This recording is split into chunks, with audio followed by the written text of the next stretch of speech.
After my fiancée hit me during wedding planning, I ended the engagement, exposed her affair with proof, and now she's desperate and begging to re-enter my life. Hey guys, so I've been sitting on this for a while, trying to wrap my head around everything. Honestly, I'm not the type to post personal stuff like this, but I feel like I need to get it off my chest. It's been a few weeks since this all went down, and even though I know I made the right decision, it still feels unreal. I was engaged to someone I thought I'd spend my life with, but one night changed everything. Let me explain. My name's Adam. I'm 29, and I work in IT. I've always been pretty chill, maybe even too much so. I don't like drama or making a big deal out of things. I'd rather talk stuff out and move on. You know, Kendra, my ex-fiancée, was the opposite. She's 27, works in marketing, and is the kind of person who thrives on energy. She's charismatic, super outgoing, and loves being the center of attention. When we first got together, her fiery personality was one of the things I loved about her. She was passionate, determined, and had this confidence that made you believe she could take on the world. Over time, though, I started noticing that her passion sometimes crossed a line into stubbornness. There were little red flags I ignored, like the time we went to a dinner party with my CO workers and she made a comment about how I could have dressed better in front of everyone, laughing like it was a joke, or how she always had to pick the restaurant when we went out, and if I suggested something different, she'd either roll her eyes or say, "Well, I guess you don't care if I enjoy dinner." At first, I thought it was just her being particular, but it started to feel like things always had to go her way. So it became clear that if she wanted something, she wouldn't back down until she got it. I brushed it off for the most part because, well, no one's perfect. Fast forward 4 years, and we're engaged. Wedding planning was intense, to say the least. Kendra wanted this massive Pinterest-perfect wedding with over 200 guests, an elaborate venue, and God knows how many floral arrangements. I, on the other hand, wanted something smaller, intimate, and manageable. We weren't rolling in money, and I didn't see the point of blowing our savings on a single day. But every time I brought up my concerns, it turned into a fight. She'd accuse me of not caring about the wedding or not wanting to put in the effort. I tried to explain that I wasn't against the wedding. I just wanted us to be realistic. It wasn't just about the guest list either. Every detail had to meet her exact vision. I remember one time she spent 2 hours debating with the florist about the color of the centerpieces, only to snap at me when I suggested we go with something simpler. "If you're not going to take this seriously, why are you even here?" she said, completely ignoring the fact that I'd left work early to make it to that appointment. It wasn't about compromising, it was about her winning. Then came that night. We were in the living room, buried under the chaos of wedding planning. Papers were scattered everywhere, sticky notes clinging to random surfaces, and a big binder stuffed to the brim sat open on the coffee table. Kendra had spent months assembling that thing, and now it looked like it was holding her sanity together by a thread. She was pacing back and forth, her words tumbling out in an endless rant about finalizing the guest list. She was fixated on inviting a sea of distant relatives I couldn't even begin to place. Cousins thrice removed, their kids, their plus ones. It felt absurd. I sat on the couch watching her whirl around the room like a storm, trying to find the right moment to speak. "Kendra," I said cautiously, "do we really need to invite people we barely know? Shouldn't this be about the people closest to us?" She stopped mid-step, slowly turning to face me. Her eyes were sharp, her posture stiff. "Why don't you take this seriously, Adam? Do you even care about this wedding?" That question hit like a punch to the gut. I felt the tension in my chest rise, but I forced myself to stay calm. "Of course I care," I said evenly. "But it's not about how many people are there or how extravagant it is. It's about us, about starting our life together." Her expression darkened and her voice rose. "You just don't get it. This isn't about us. It's about celebrating what we have with the people who've been there for our families. This is supposed to be the most important day of our lives, and you're treating it like a business transaction." "It's not that," I said, struggling to keep my frustration in check. "I just think we need to be realistic. We can't afford to invite half the state. That's not what's going to make the day special." Her laugh was short and bitter. "Realistic? You mean cheap, right? You don't care about making this day memorable, you just care about the price. Tag." "Kendra, come on," I said, my voice tightening. "That's not fair. I'm trying to keep us from going into debt over this. Isn't that what matters? Starting our marriage on solid ground?" "You always do this," she snapped, stepping closer. Her tone was sharp enough to cut. "You make me feel like I'm ridiculous for wanting something beautiful. Why do I even bother trying to make this special when you clearly don't care?" I stood up, my frustration boiling over. "Don't put words in my mouth. I care, but I'm not going to pretend throwing money at it will make it better. This is supposed to be about love, not putting on a show for people we barely know. She was trembling now, her face flushed, her hands balled into fists at her sides. "You're impossible," she said through gritted teeth. "You don't hear me. You never hear me." Her voice cracked, and for a second I thought the tension might break into something softer, maybe a chance to de-escalate, but then she closed the distance between us, her movements abrupt and determined. "Kendra, let's just—" Before I could finish, her hand came down hard across my face. The slap echoed in the silence that followed, leaving a sharp sting on my cheek and an even deeper one in the pit of my stomach. For a second, I just stood there, stunned. I've never been in a situation like that before, and it felt like time froze. My cheek was burning, but it wasn't the pain that got to me. It was the sheer disbelief. This was someone I loved, someone I was supposed to marry, and she had just crossed a line I never thought she would. I stared at her, my mind racing to process what had just happened. Her expression shifted immediately from fury to shock. Her mouth opened slightly, her face pale. "Adam," she whispered, her voice shaky and unsteady. I didn't mean to. I swear I didn't." I couldn't speak for a moment. I could feel my chest rising and falling as I fought to keep my composure. Looking back, there had been moments leading up to this, the way she'd throw verbal jabs when she didn't get her way or escalate every disagreement until I was the one who brushed it off to keep the relationship. This wasn't a one-off. It was the boiling point of something that had been simmering for a long time. Finally, I stood up slow and deliberate and met her eyes with a calmness that surprised even me. "Pack your things," I said, my voice quiet but unyielding. Her eyes widened and she took a half step back, her hands clutching each other. "What? Adam, wait. No, I didn't mean it. You have to believe me. I wasn't thinking. I was just so—" "Stop," I interrupted, holding up my hand. "I don't care what your excuse is. You put your hands on me, Kendra. That's not something I'm ever going to tolerate. Get your stuff and get out." She started crying, pleading with me to let her explain. But I wasn't having it. "There's nothing to explain," I said firmly. "You crossed a line and I'm done. Pack your things and go." She tried to argue, but I wasn't going to let her guilt me into backing down. I stood there, arms crossed, watching as she grabbed her purse and some of her things. Her hands were shaking and she kept looking at me like she was expecting me to change my mind. But I didn't. When she finally left, the house felt eerily quiet. I sat back down on the couch, staring at the wedding binder and the mess of papers she'd left behind, realizing that I had just ended a 4-year relationship in the span of 15 minutes. And the craziest part, I wasn't even angry anymore. The next morning, I woke up to my phone buzzing nonstop. Calls, texts, notifications. It felt like the whole world wanted to know what was going on. Kendra must have told a few people, and it spread like wildfire. I decided to start dealing with the fallout. First, I called my parents. My mom answered right away, her voice bright and cheery like she was expecting a wedding update. "Adam, how's it going? Did you and Kendra finally decide on the cake?" I took a deep breath. "Mom, there's no cake. There's no wedding." I broke it off. She didn't say anything. For a moment, I thought the call had dropped. Then she said, "You what?" In that tone only a mother can pull off, equal parts shock and disappointment. "Look, it's a long story," I said, "but it's over. Kendra's out of the house and I'm calling off the wedding." She didn't take it well. "Adam, this is a huge deal. People are expecting a wedding. Do you realize how embarrassing this will be for everyone involved?" "Mom?" I cut in. She crossed the line. More silence. Then she softened. "Oh, honey, are you okay?" "I'm fine," I replied, "but I'm not marrying someone who thinks that's acceptable." That seemed to click for her. She let out a long sigh and said, "I get it. I don't like it, but I get it. I'll tell your father. Do you need anything?" "No, I'm good. Just maybe give me some space for a bit." She agreed, though I could hear the worry in her voice. After hanging up, I moved on to the next task, canceling the wedding. I started with the venue. The woman on the other end was polite but hesitant when I told her we wouldn't be moving forward. "I'm sorry to hear that," she said.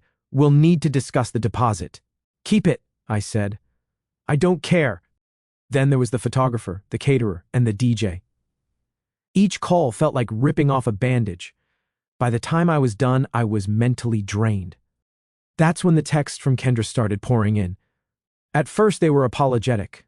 Long paragraphs about how she was sorry, how she didn't mean to slap me, how stress overwhelmed her. Then they shifted to anger. "I can't believe you'd throw away 4 years over one mistake," she wrote. "You're being so dramatic."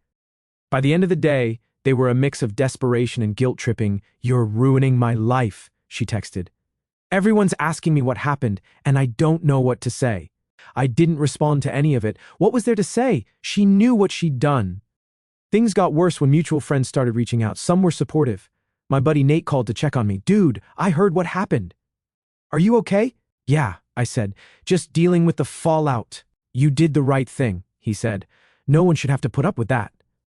Others weren't so understanding. Kendra's friend Taylor, for instance, decided to take her side. She started posting vague but pointed comments on social media. Stuff like, "Some people can't handle a strong, independent woman, and imagine being so fragile you ruin a relationship over nothing." She didn't tag me directly, but it was obvious who she was talking about.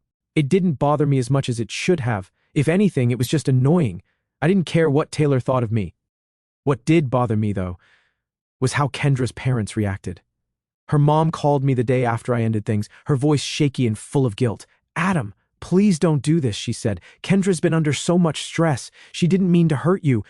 "I'm sorry," I replied, "but there's no coming back from this. I can't marry someone who thinks it's okay to lay hands on me, no matter the reason." "She's devastated," her mom said. "She loves you.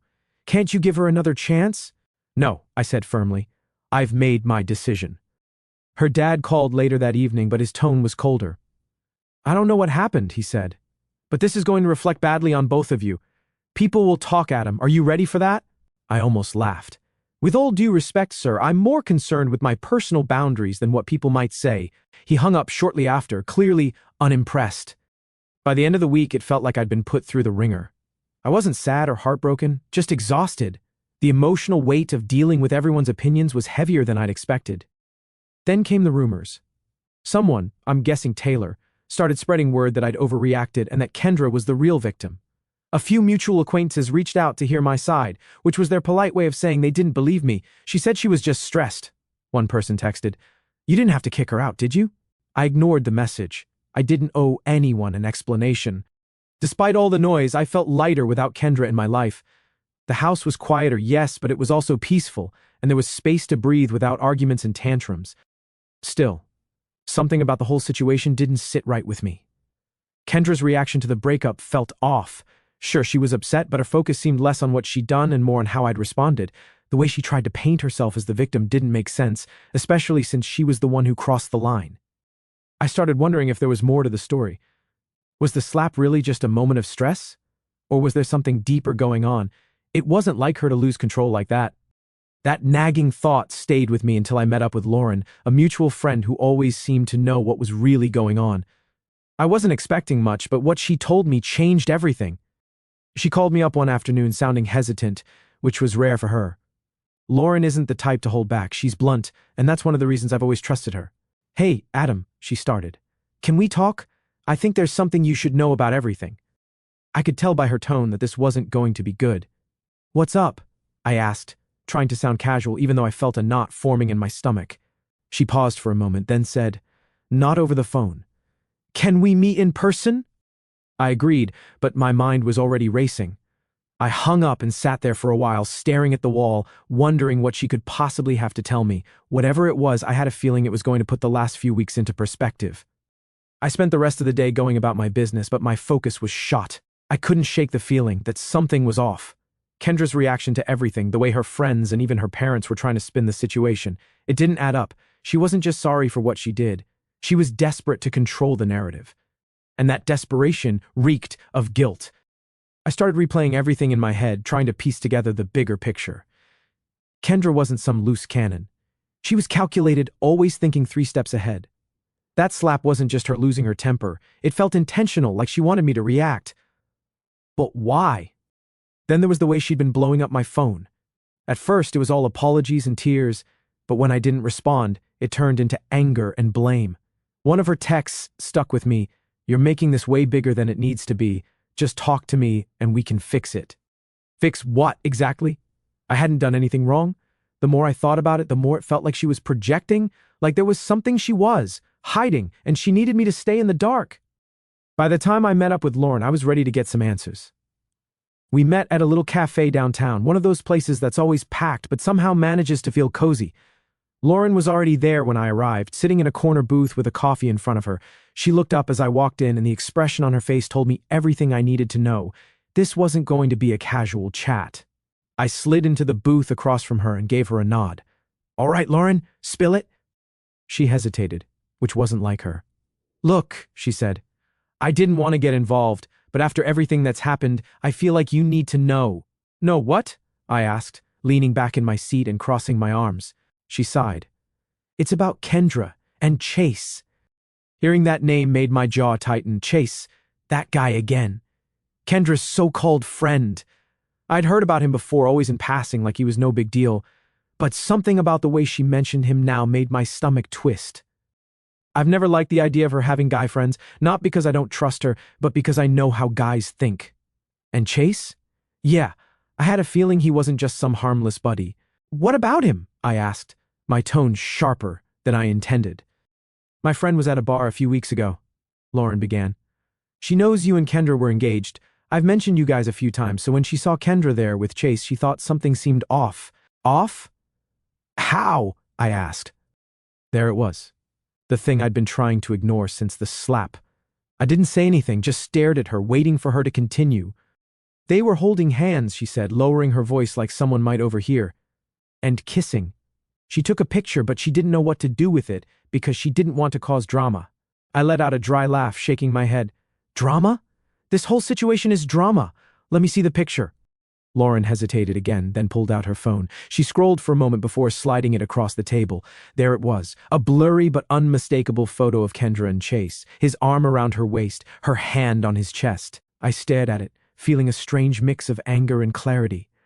"Well, that explains a lot," I said, pushing the phone back toward her. "Adam, I'm sorry," Lauren said. "I didn't know if I should tell you, but after everything, I couldn't keep it to myself." I appreciated her honesty, but I wasn't mad at her. None of this was her fault. "Thanks for letting me know," I said, my voice calm. Too calm, probably. "You okay?" she asked, eyeing me like she thought I might blow up. I nodded. "Oh, I'm fine. Better than fine, actually.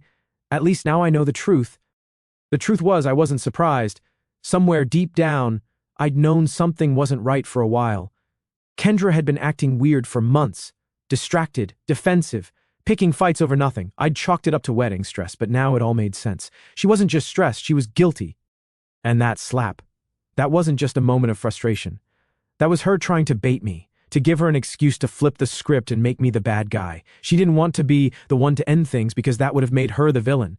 So instead, she pushed me until I snapped, or at least until she thought I would.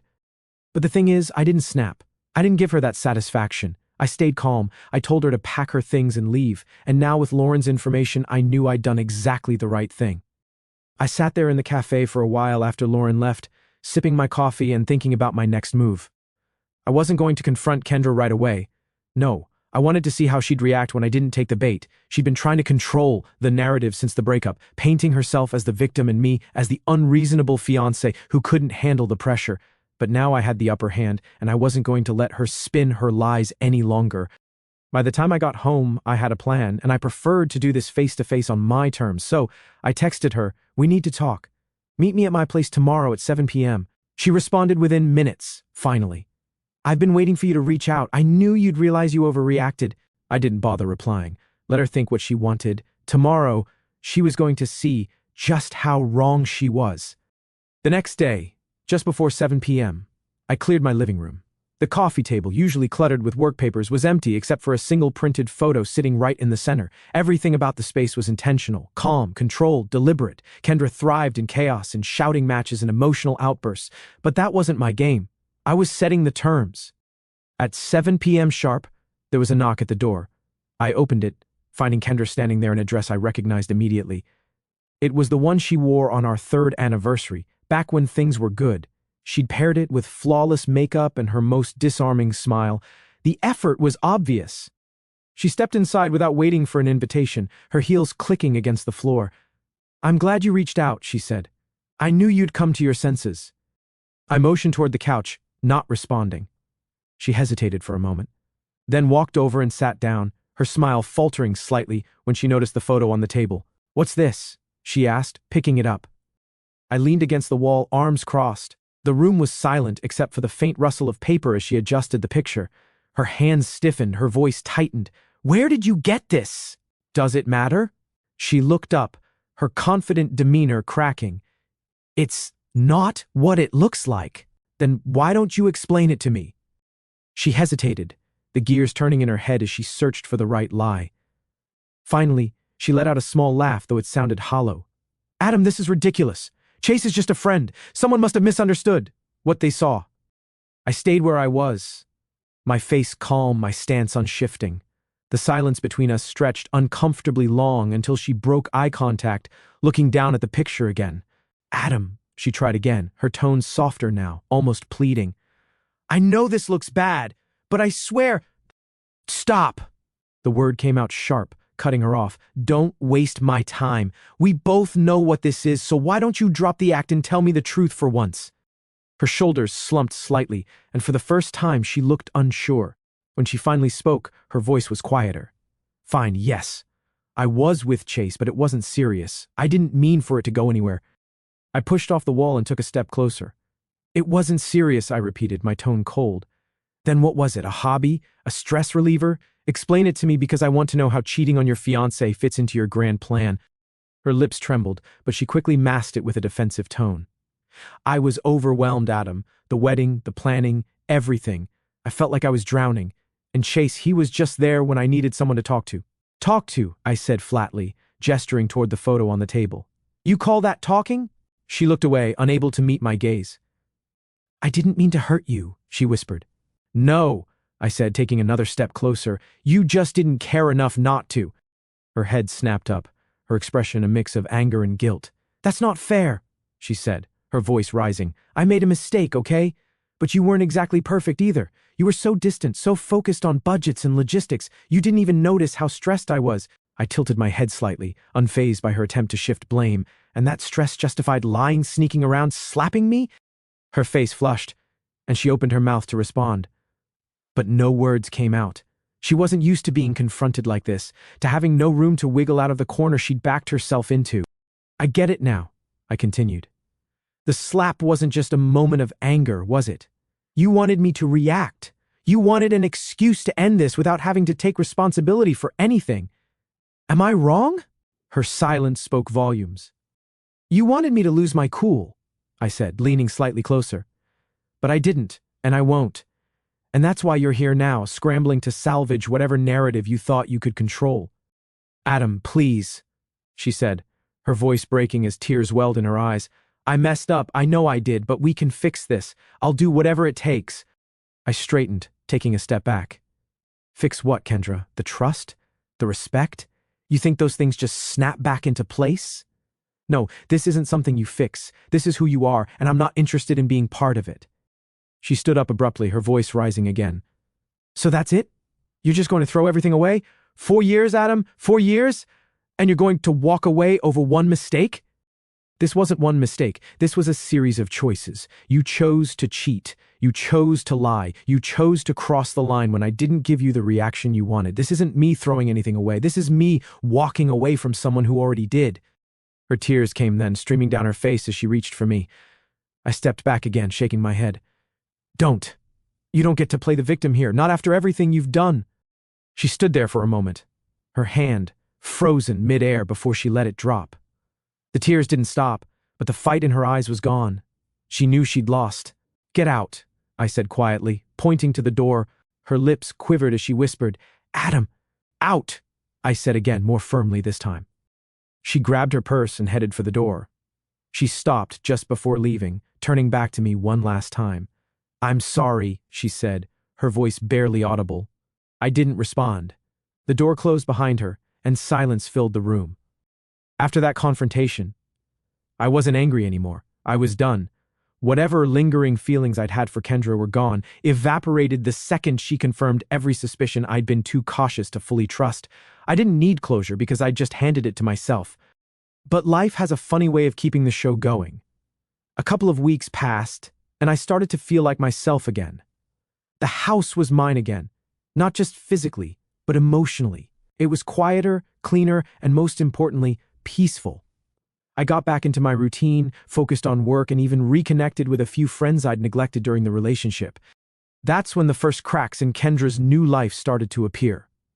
I hadn't heard much about her since she left, and I wasn't actively looking for updates, but mutual friends have a way of keeping you in the loop whether you want to be or not. Nate, my best friend and an absolute vault of information, called me one evening with that tone he gets when he's trying not to laugh too hard. "Bro," he said, barely able to contain himself, "you are not going to believe this." "What?" I asked, already bracing for something ridiculous. Kendra moved in with Chase and he dumped her hard. Now that got my attention. "What do you mean dumped her?" "I mean, he kicked her out, Adam," Nate said, clearly enjoying himself. "Apparently, she's been staying with her parents ever since. Word is he caught her cheating on him too." I couldn't help it. I laughed. Not just a chuckle, but a full-on can't-catch-my-breath laugh. Karma doesn't always work quickly, but when it does, it's poetic. "Wait," I said, still grinning. "She cheated on Chase with who?"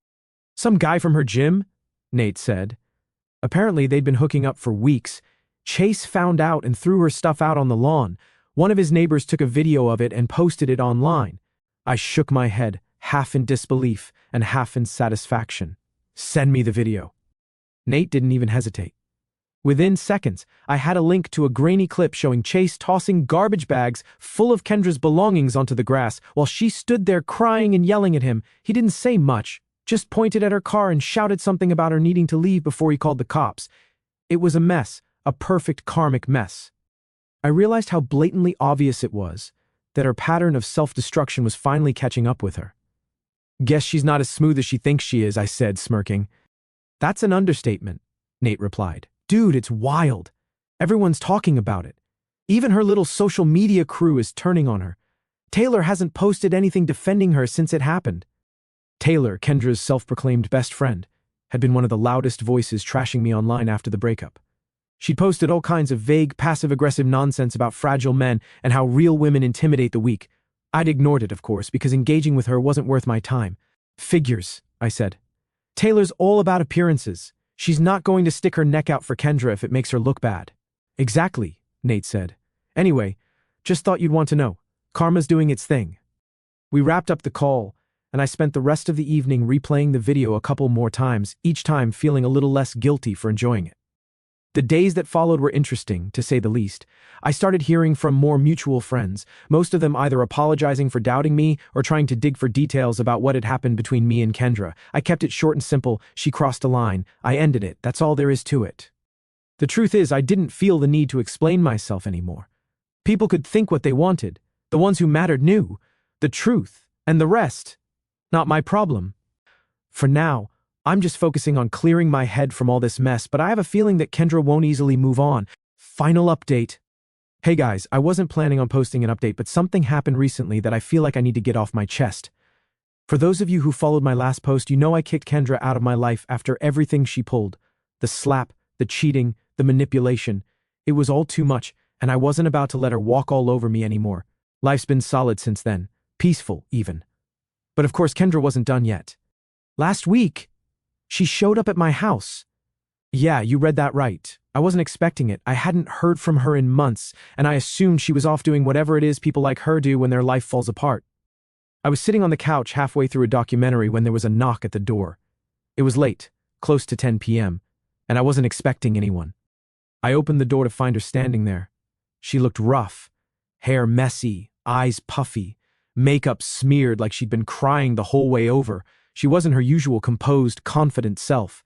This was a different Kendra, one I barely recognized. "Adam," she said, her voice shaky. "Please, I need to talk to you." I didn't even let her finish. "No," I said, stepping back to close the door.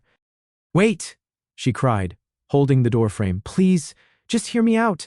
I've been thinking about everything, and I know I messed up, but I've changed. I need you to know that." I stared at her, my hand still on the door. "Kendra, I don't know what part of we're done you didn't understand, but nothing you say is going to change that." She started crying harder, her voice breaking. "I know I hurt you, okay? I know I screwed up. But I've been going to therapy, journaling, working on myself. I've been trying to fix everything I ruined." I shook my head. "Good for you.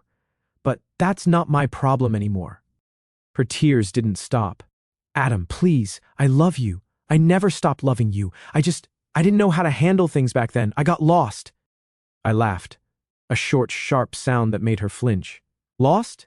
You didn't get lost, Kendra. You made choices, you cheated, you lied, and you slapped me. None of that was an accident, and none of it was my fault.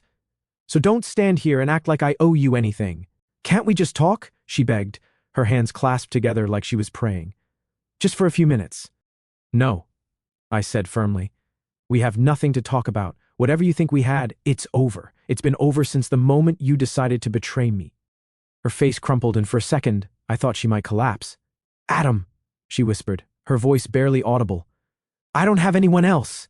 I stepped back, my hand tightening on the door.